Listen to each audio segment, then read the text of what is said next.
আসসালামু আলাইকুম আরহামতুল্লাহি ওয়া বারাকাতুহু।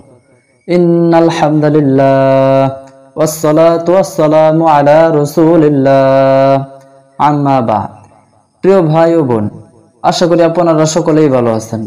আলহামদুলিল্লাহ, আল্লাহ সুবহানাহু ওয়া তাআলার অশেষ মেহেরবানিতে আমি অনেক ভালো আছি।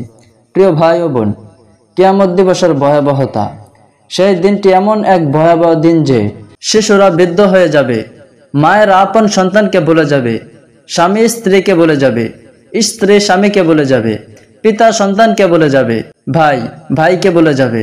জাহান্নামের গ্রাস আসছে, জান্নাতের সুঘ্রাণ আসছে, পুলসিরাত এসে পড়লো বলে পাল্লা দুলছে।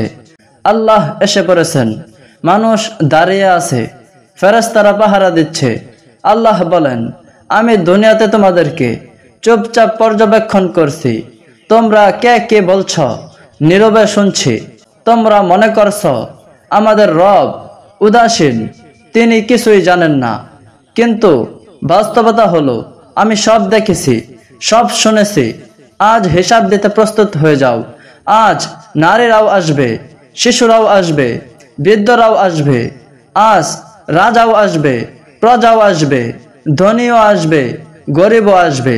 ফেরেশতারা একজন একজন করে, পুরুষ একজন একজন নারীকে এনে আল্লাহর সামনে দাঁড় করাবে। আল্লাহ পাক তাদের সরাসরি জিজ্ঞাসাবাদ করবেন, বলো এই দিনের জন্য কি করে এসেছ?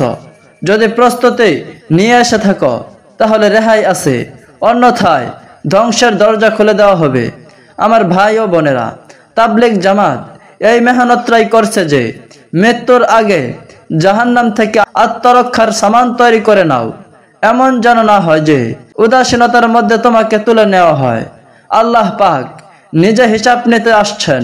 সম্মুখে মুলতানের কারাগার নয়, নরওয়ানের বাংলো নয়, আছে হয়তো জান্নাতের সেই ঘর যাকে আল্লাহ নিজ হাতে তৈরি করেছেন।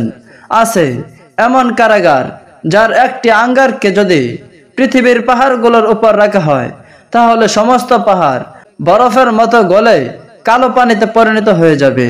এটাই হলো কিয়ামত দিবসের ভয়াবহতা। আল্লাহ সুবহানাহু ওয়া তাআলা আমাদের সকলকেই পরকালের সামানা তৈরি করার জন্য তৌফিক দান করুক। আমিন ইয়া রাব্বাল আলামিন।